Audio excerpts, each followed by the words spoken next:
بسم اللہ الرحمن الرحیم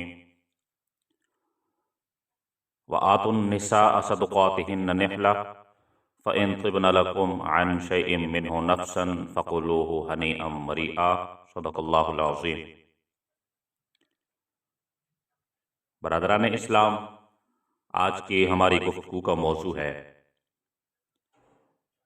عورتوں کا حق مہر۔ حق مہر کی مقدار کتنی ہے، اور سید الانبیاء صلی اللہ تعالیٰ علیہ وآلہ وسلم کی عادت طیبہ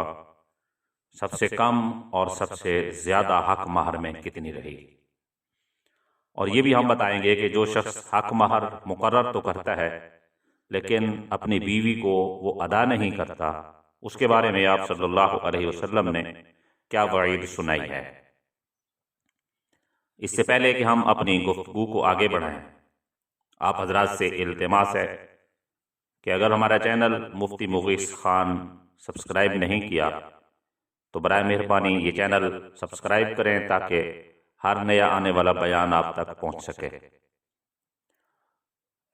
تو سامعین، چلتے ہیں اپنی گفتگو کی طرف۔ قرآن پاک میں سورۃ النساء آیت نمبر 4 اللہ رب العزت کا فرمان عالی شان ہے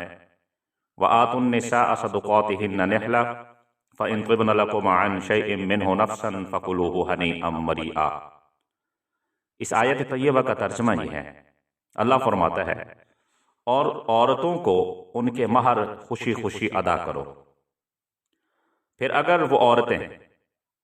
خوشی خوشی اس حق مہر میں سے تمہیں کچھ دیں تو اس کو مزے مزے سے کھاؤ۔ اس آیت طیبہ میں ایک لفظ بیان ہوا نحلہ، یہ عربی زبان کا لفظ ہے۔ اس کے 3 معنی ہیں۔ پہلا اس کا معنی ہے فریضہ، دوسرا اس کا معنی ہے عطیہ، اور تیسرا اس کا معنی ہے کسی کام کو خوشی خوشی سے سر انجام دینا۔ جب اس لفظ کا معنی فریضہ ہو تو پھر اس آیت طیبہ کا ترجمہ یہ بنے گا کہ عورتوں کو ان کے مہر از روئے شریعت اور بطور فرض ادا کرو، اور جب اس لفظ نحلہ کا معنی عطیہ ہو تو اس صورت میں اس آیت کا معنی یہ ہوگا کہ عورتوں کو ان کے حق مہر ادا کرو، یہ اللہ کی طرف سے عورتوں کو عطیہ ہے، ہدیہ ہے۔ اور جب اس لفظ نحلہ کا معنی کوئی کام خوشی خوشی سر انجام دینا ہو تو اس صورت میں اس آیت طیبہ کا معنی یہ ہوگا کہ عورتوں کو ان کے مہر خوشی خوشی ادا کرو۔ برادران اسلام، اسلام کے سوا دنیا کے کسی بھی مذہب میں نکاح کے ساتھ حق مہر کو مقرر نہیں کیا گیا۔ اسلام نے سختی سے حکم دیا ہے کہ مرد بوقت نکاح عورتوں کو حق مہر ادا کریں، جیسا کہ قرآنی آیات اور احادیث طیبات میں واضح ہے۔ اس سے یہ بات بھی واضح ہوتی ہے کہ تمام مذاہب میں سے عورتوں کے حقوق کا محافظ اور ضامن صرف مذہب اسلام ہے۔ سید الانبیاء صلی اللہ تعالی علیہ وآلہ وسلم نے حق مہر کتنا ادا کیا، اور شریعت کے اندر حق مہر کی کم سے کم مقدار کتنی ہے؟ تو سید الانبیاء صلی اللہ تعالی علیہ وآلہ وسلم نے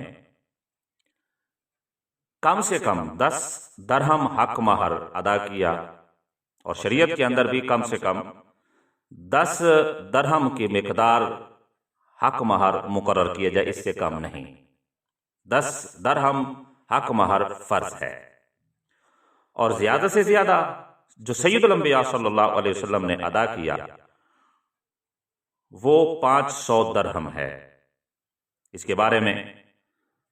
جو روایت ہے مسلم شریف کی، حضرت ابو سلمہ بن عبد الرحمن رضی اللہ تعالی عنہ بیان کرتے ہیں کہ میں نے ام المؤمنین حضرت عائشہ الصدیقہ رضی اللہ تعالی عنہا سے پوچھا کہ رسول اللہ صلی اللہ علیہ وسلم کتنا مہر مقرر کرتے تھے؟ تو ام المؤمنین نے فرمایا 12 اوقیہ اور 1 نش۔ پھر ام المؤمنین نے فرمایا کہ تم جانتے ہو کہ نش کیا ہے؟ تو راوی کہتے ہیں میں نے کہا کہ نہیں، تو ام المؤمنین نے فرمایا کہ نش نصف اوقیہ ہے، یعنی آدھا اوقیہ۔ اس اعتبار سے ایک اوقیہ 40 درہم کا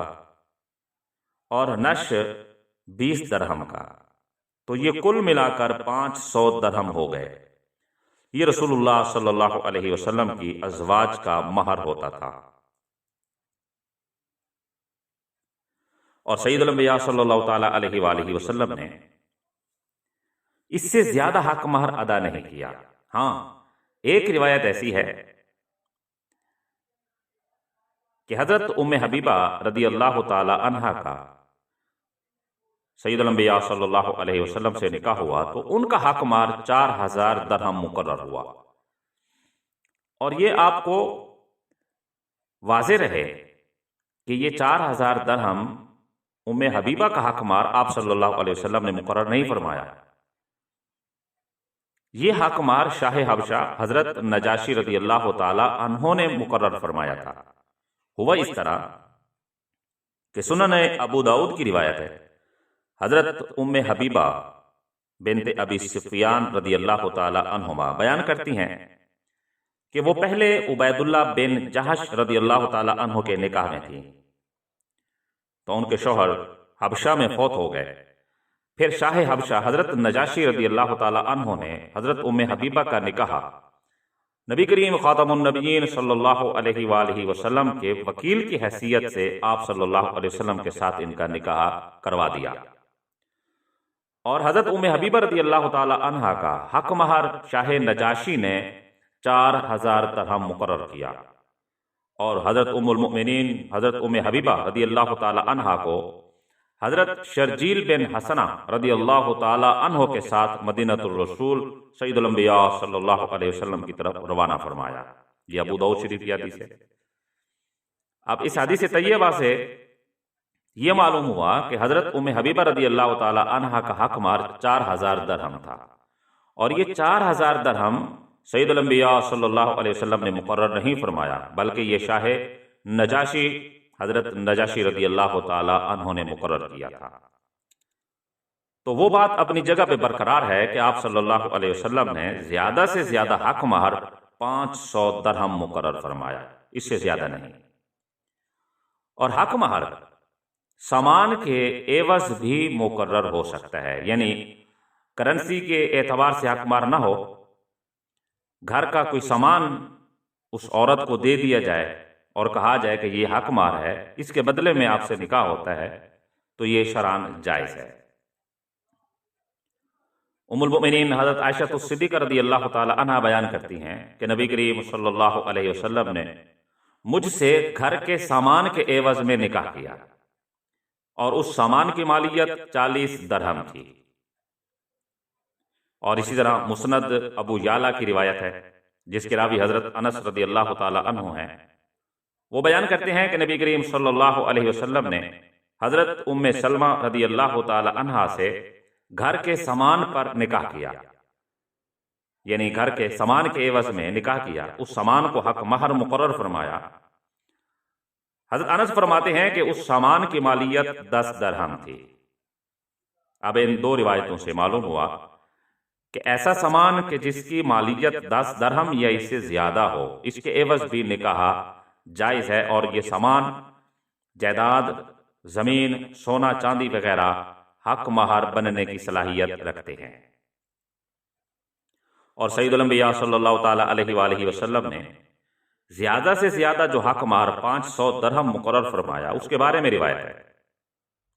امام ترمذی علیہ الرحمہ روایت کرتے ہیں کہ حضرت عمر بن خطاب رضی اللہ تعالی عنہما نے فرمایا کہ اے لوگو سنو،